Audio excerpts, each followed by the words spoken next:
In this video I'm going to show you how you can download and play the new Hades 2 in just a few steps. So if you find this video helpful, don't forget to subscribe and like it. So this process is very easy. This game has just released, and to play it all you need to do is go to Steam, then search for the game right here. It should appear at the top, so click right there. Now scroll down and you should see the button to add it to your card. So if we click here, we can now view your card to see more details about the transaction, continue to the payment, and select the payment method you want to use to get this game.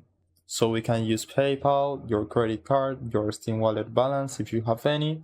Now click on continue, click on purchase, and now we can click on install content to begin installing this game.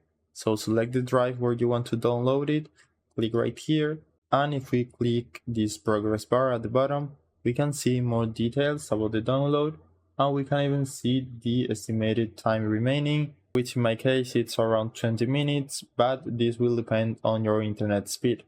So after you download this game, you can go to library and then collections, and you should see the game right here, and instead of pause you will see play.